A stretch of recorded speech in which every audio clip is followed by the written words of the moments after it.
What is going on, fellow Wastelanders? Welcome back to the channel. Long time no see. We are here in the Wasteland breaking down the latest CROSSOUT news for everyone. It's been a pretty busy week at Targym headquarters, and they seem to be cooking. We have the new Steel Troopers Brawl with a great plastic reward and a brand new unique passive melee weapon as a reward. They're adding more maps to clan battles, and we got our first sneak peek at what the Ravagers, the next big battle pass has in store for us. I'm Shock Radio. Sit back, relax, and let's get right into today's CROSSOUT news.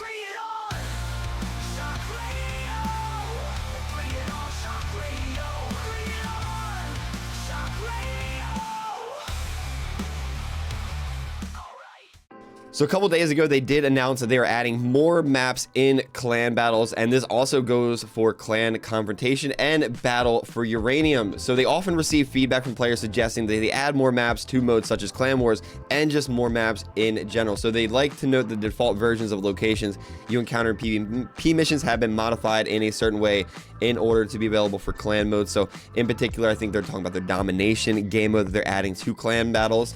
So they're happy to announce the next update in June is planned to add clan battle new maps for clan battles and clan confrontation. Not new maps, but adding existing maps into the pool for those battles. So clan confrontation, battle for uranium, without the battle walkers and armored aircraft. So you got Brotherhood Stronghold, Marble Quarry, Sector X, Chemical Plant, Orbital Station, Cradle Mine, Sinto City, Broken Arrow, and New Fuji without interactive console. So adding a lot of diversity to the battle for uranium and the clan confrontation game modes. But also in clan wars, we're getting 4 more maps, which is not quite as good as confrontation, but I think they're just worried about like having a properly balanced map for such a competitive and a fierce competitive game mode. So we're getting Brotherhood Stronghold, East Quarter, Chemical Plant, and Orbital Station. Now they did note Chemical Plant and Orbital Station only have domination scenarios.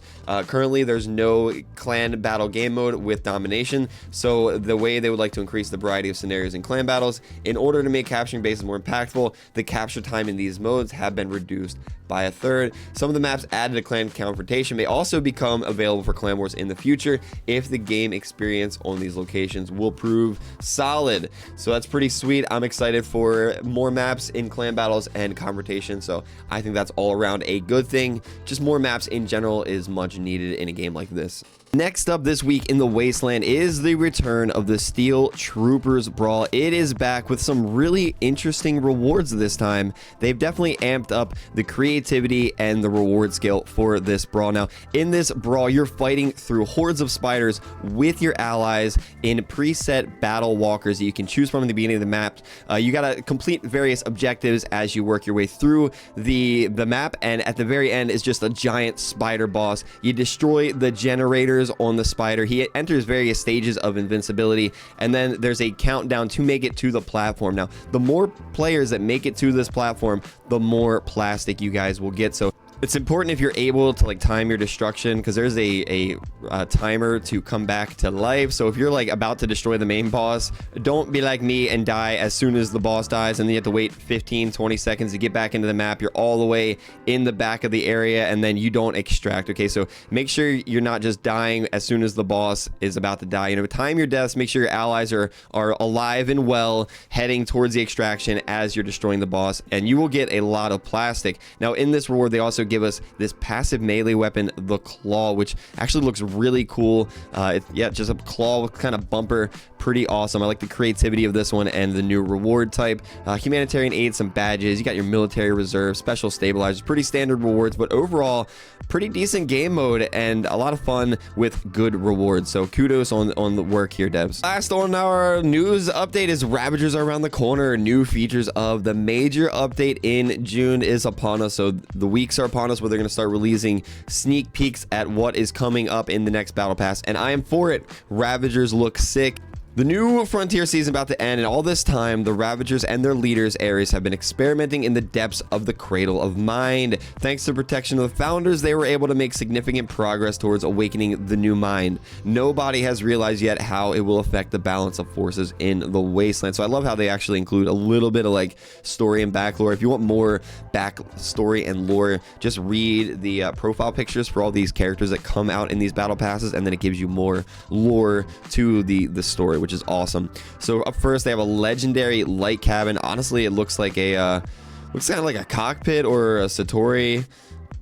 Am I thinking Satori or Janabi, but Ravager style? Really cool. The Ravagers have developed an interesting light cabin that is perfect for those who like precise shooting at long distances. Thanks to its features, you will be able to make powerful shots at distant enemies and easily change your position if you get spotted using the high maximum speed of the cabin. Ooh, a high speed cabin.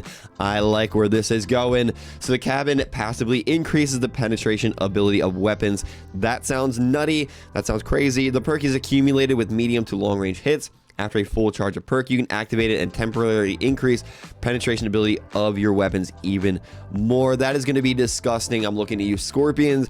Honestly, my Typhoons with their penetration, probably going to be pretty sweet.